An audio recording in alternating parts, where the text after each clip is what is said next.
Je m'appelle Julien de Casabianca, je suis artiste, je fais des collages monumentaux de street art. Là, on est au collège Marac à Bayonne. Moi, mon travail, il est hyper simple. Je vais dans le musée local, je choisis une œuvre, n'importe laquelle, celle qui me touche, je la prends en photo, je l'imprime sur des grandes tranches de papier et je la colle en monumental dans la ville. J'ai trouvé un magnifique, on appelle ça des ciels, c'est une peinture qui en fait fait un plafond normalement.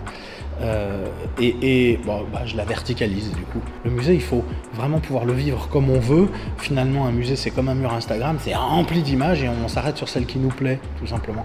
Celle-là, elle me plaît pas pour des raisons historiques qui lui sont propres, elle me plaît pour comment elle me touche à moi. L'avantage de l'art urbain, c'est que ça vient s'inscrire dans le quotidien des gens et non pas dans un exceptionnel qui consiste à aller au musée par exemple, mais dans le quotidien. C'est sur le chemin de l'école, c'est sur le chemin de la boulangerie.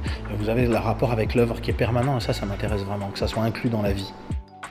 Je m'appelle Philippe Boinard, je suis artiste numérique, c'est-à-dire je développe des logiciels pour le spectacle vivant et des œuvres d'art. L'art dans l'espace public, je pense qu'avec les nouvelles technologies et surtout l'usage que nous faisons du smartphone, tout ce qui est réalité augmentée a vraiment une part, c'est-à-dire que aussi venir réhabiter, réinterpréter l'espace, l'enchanter. Au niveau de la fresque, l'approche qui était intéressante ici, c'était d'inventer une histoire, une narration à partir de ce Jupiter terrassant les vis.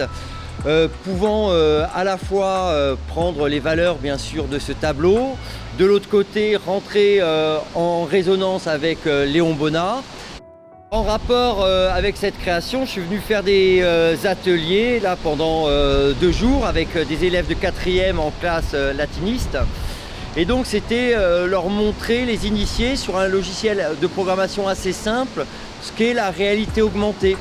C'est-à-dire on a créé des masques qui viennent se superposer à leur visage et avec la prof de latin, ce qu'on a mis, c'est que les interactions quand ils clignent de l'œil ou quand ils ouvrent la bouche étaient des phrases latines. On a tourné autour du démon. On peut imaginer énormément d'applications puisque l'espace public est infini.